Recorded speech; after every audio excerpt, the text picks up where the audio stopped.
नमस्कार, मैं गौरव जोशी श्रीमती मोहरी देवी तापड़िया गर्ल्स कॉलेज जसवंतगढ़ के इस यूट्यूब चैनल पर आपका हार्दिक स्वागत करता हूं। हम पढ़ रहे हैं व्यावसायिक सांख्यिकी और व्यावसायिक सांख्यिकी में हम पढ़ रहे हैं द्विचर विश्लेषण सहसंबंध। तो सहसंबंध में दो चरों के मध्य, दो श्रेणियों के मध्य सहसंबंध कोरिलेशन ज्ञात किया जाता है। आज की क्लास में हम बात करेंगे संगामी विचलन सहसंबंध गुणांक की। संगामी विचलन सहसंबंध गुणांक में दो श्रेणियों के मध्य सहसंबंध की दिशा ज्ञात की जाती है। देखा जाता है कि सहसंबंध किस दिशा में है। सहसंबंध की दिशा धनात्मक है या ऋणात्मक, तो जो कोरिलेशन है वो पॉजिटिव है या नेगेटिव है, ये देखा जाता है संगामी विचलन रीति द्वारा सहसंबंध गुणांक में। तो संगामी विचलन रीति द्वारा सहसंबंध गुणांक कोएफिशिएंट ऑफ कॉन्करेंट यानी संगामी डेविएशन विचलन, संगामी विचलन कॉन्करेंट डेविएशन। इसका जो सूत्र है वो है आर सी, आर कोरिलेशन का आर और सी है कॉन्करेंट का, संगामी का C, plus minus under root plus minus bracket 2c minus n upon n। c है धनात्मक चिन्हों का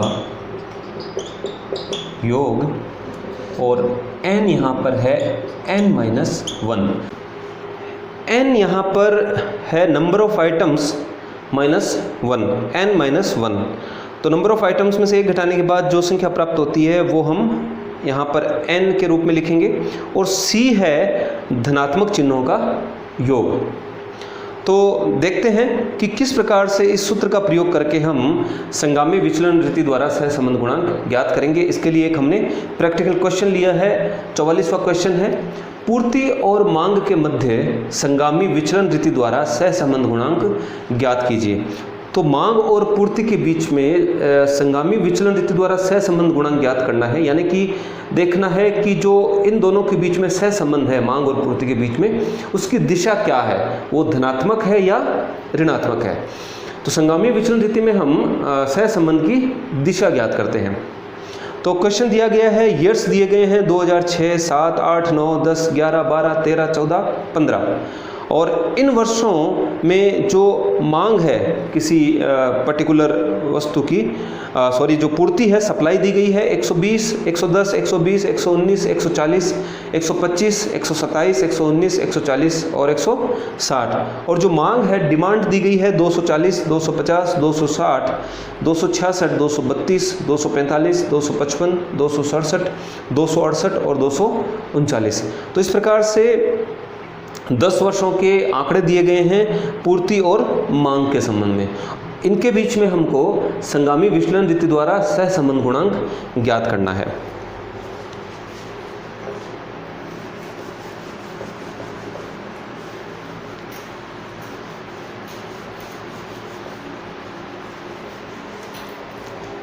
चौवालीसवां क्वेश्चन है,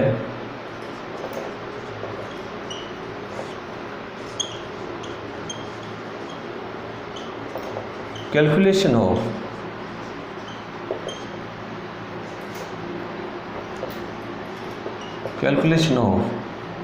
कोएफिशिएंट ऑफ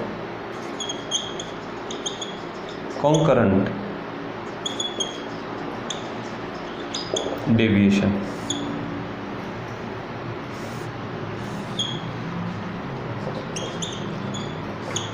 ईयर्स लिखेंगे पहले कॉलम में, 2006, 7, 8, 9, 10, 11, 12, 13, 14 और 15। तो 2006 से लेकर 2015 तक के वर्ष दिए गए हैं और इन वर्षों में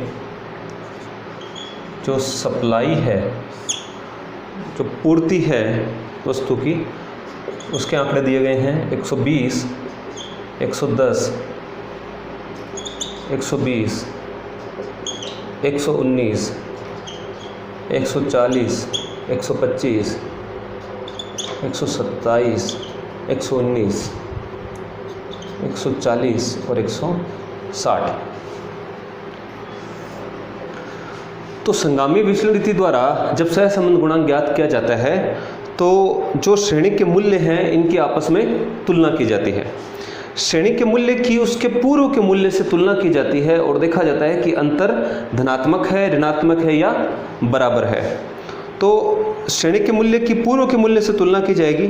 तो 2006 का जो सप्लाई है 120 की तुलना उसके पूर्व के मूल्य से की जाएगी, लेकिन यहाँ पर पूर्व का मूल्य यानी कि 2005 की सप्लाई नहीं दी गई है, इसलिए जो डेविएशन है वो आएगा नील।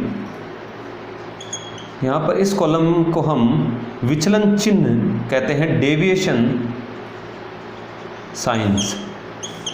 श्रेणी का मूल्य अपने पूर्व का जो मूल्य है उससे कितना विचलित हुआ है उसकी दिशा देखी जाती है, तो चिन्हों का प्रयोग किया जाता है।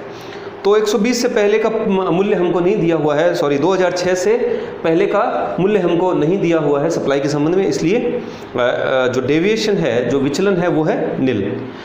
अब हम देखेंगे 2007 का जो सप्लाई दी गई है 110, इस मूल्य की तुलना हम इसके पूर्व के मूल्य से यानी 110 की तुलना हम करेंगे 120 से और देखेंगे कि विचलन किस दिशा में था, विचलन ऋणात्मक था या धनात्मक था। तो इनका अंतर देखेंगे कि धनात्मक है या ऋणात्मक है। तो 120 की तुलना में 110 जो है पूर्ति में कमी आई है, तो यहाँ पर ऋणात्मक विचलन है, तो यहाँ इसके सामने माइनस का साइन लिख देंगे। इसके बाद 120 की तुलना करेंगे 110 से, यानी कि 2007 की तुलना में 2008 में आपूर्ति बढ़ी है, अंतर है जो धनात्मक है, तो प्लस का साइन लिख देंगे। 2009 की तुलना हम करेंगे 2008 से, यानी 119 की तुलना करेंगे 120 से। प्रत्येक मूल्य की तुलना हम उसके पूर्व के मूल्य से करते हैं। तो यहाँ पर ये जो मूल्य है इसकी तुलना हमने पूर्व के मूल्य से की, तो पूर्व का मूल्य हमको दिया हुआ नहीं है, इसलिए यहाँ पर विचलन चिन्ह कुछ नहीं आएगा, नील आएगा। चाहे तो इसको आप ब्लैंक छोड़ सकते हो। फिर 110 की तुलना हमने की 120 से, प्रत्येक मूल्य की तुलना उसके पूर्व के मूल्य से की जाती है। तो अगर अंतर देखा जाता है कि अंतर धनात्मक है या ऋणात्मक है, यानी कि पूर्व के मूल्य की तुलना में बढ़ोतरी हुई है या कमी हुई है। तो अगर कमी हुई है तो माइनस का साइन, ऋणात्मक चिन्ह लगाया जाता है, और अगर बढ़ोतरी होती है यानी कि अंतर धनात्मक होता है तो प्लस का साइन उसके सामने लिख दिया जाता है। तो 119 120 से कम है, इसलिए यहाँ पर माइनस का साइन। 140 की तुलना करेंगे 119 से, धनात्मक अंतर है, प्लस का साइन लिखेंगे। 125 की तुलना करेंगे 140 से, ऋणात्मक अंतर है। 127 की तुलना करेंगे 125 से, अंतर धनात्मक है यानी बढ़ोतरी हुई है। 119 की तुलना करेंगे 127 से, अंतर ऋणात्मक है। 140 की तुलना करेंगे 119 से, अंतर धनात्मक है तो प्लस का साइन लिख देंगे। और 160 की तुलना करेंगे 140 से, अंतर धनात्मक है तो प्लस का साइन लगाएंगे। इस प्रकार से जो एक श्रेणी है सप्लाई, उसके हमने विचलन चिन्ह ज्ञात किए हैं, डेविएशन साइन हमने ज्ञात कर लिए। दूसरी श्रेणी, दूसरे आंकड़े हमको दिए हुए हैं डिमांड, मांग से संबंधित। तो मांग से संबंधित आंकड़े हैं 240, 250, 260, 266, 232, 245, 255, 267, 68 और 239।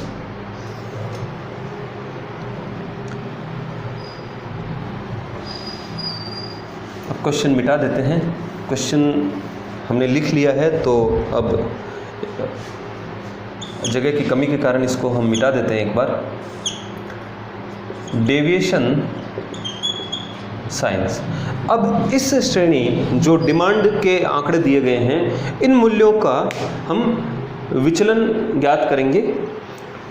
तो 240 की तुलना करेंगे इसके पूर्व के मूल्य से, तो पूर्व का मूल्य नहीं दिया गया है, इसलिए जो डेविएशन साइन है, विचलन चिन्ह है निल, चाहे तो इसको ब्लैंक छोड़ सकते हैं। 250 की तुलना करेंगे 240 से, अंतर धनात्मक है। 260 की तुलना 250 से, अंतर धनात्मक है। 266 की तुलना करेंगे 260 से, अंतर धनात्मक है।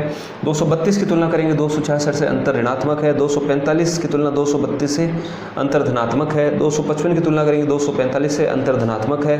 247 की तुलना करेंगे 255 से, अंतर धनात्मक है। 268 की तुलना करेंगे 267 से, अंतर धनात्मक है। 239 की तुलना करेंगे 268 से, अंतर ऋणात्मक है। कई बार ऐसा भी हो सकता है कि दो मूल्य बराबर हो। अगर हम किसी मूल्य की तुलना उसके पूर्व के मूल्य से कर रहे हैं तो ऐसा भी हो सकता है कि दोनों मूल्य बराबर हो, तो वहाँ पर फिर हम बराबर का चिन्ह लिखेंगे। प्लस माइनस के स्थान पर बराबर का चिन्ह काम में लेंगे।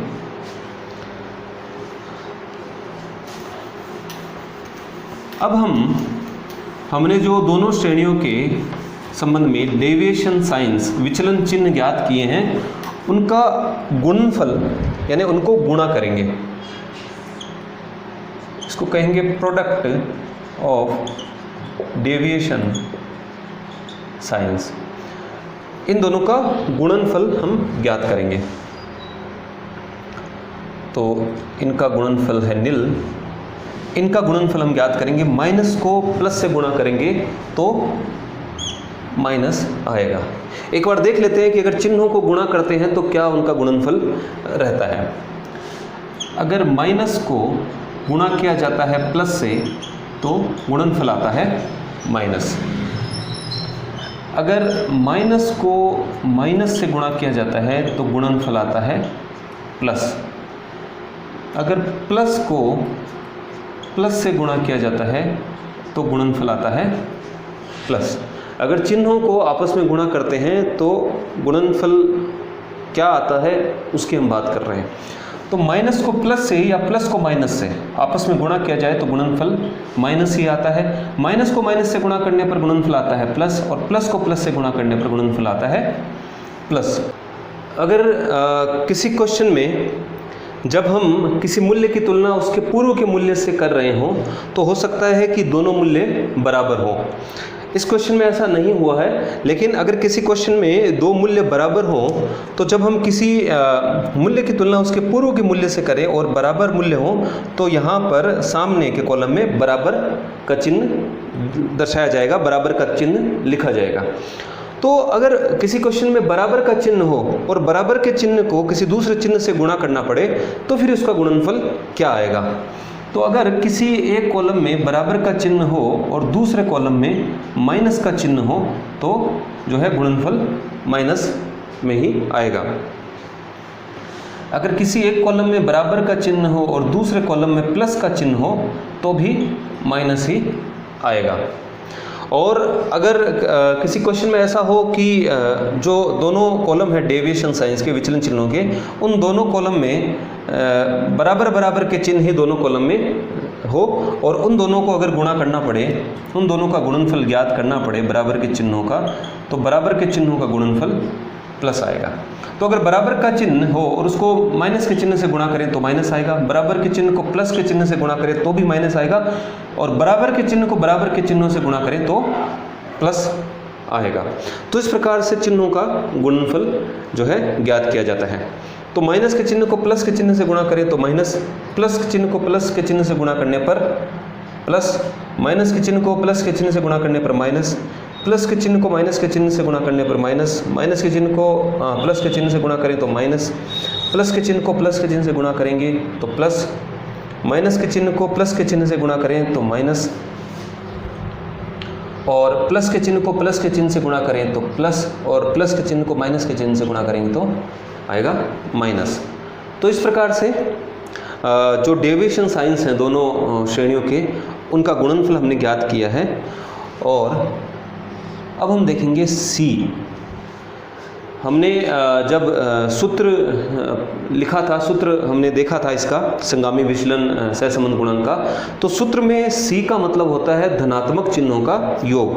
तो जब हम जो दोनों श्रेणियों के जो विचलन चिन्ह हैं, डेविएशन साइंस हैं, उनका गुणनफल ज्ञात कर लेते हैं और उसके बाद हम देखते हैं कि जो धनात्मक चिन्ह हैं वो कितनी बार आए हैं गुणनफल में। तो यहाँ पर धनात्मक चिन्ह 3 हैं, 3 बार धनात्मक चिन्ह आए हैं। तो C का मतलब होता है धनात्मक चिन्हों का योग। तो C होगा 3, C यहाँ पर होगा 3। अब हम संगामी विचलन सहसंबंध गुणांक के सूत्र के द्वारा जो है सहसंबंध गुणांक ज्ञात करेंगे।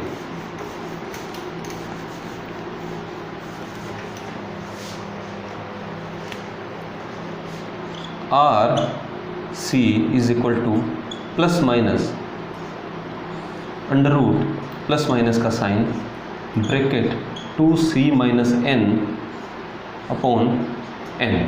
और n का मतलब है, c का मतलब तो है धनात्मक चिन्हों का योग और n का मतलब है number of items minus n।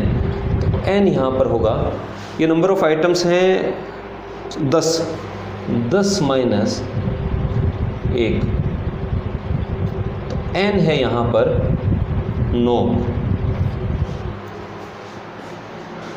तो C है 3 और n है 10 माइनस 1 यानी कि 9।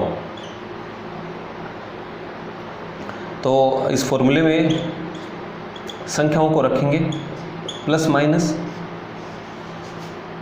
अंडर रूट प्लस माइनस का चिन्ह 2 इंटू C का मतलब है धनात्मक चिन्हों का योग, C है 3 माइनस n है 9, पदों की संख्या माइनस 1, n होता है यहाँ पर 9/9n।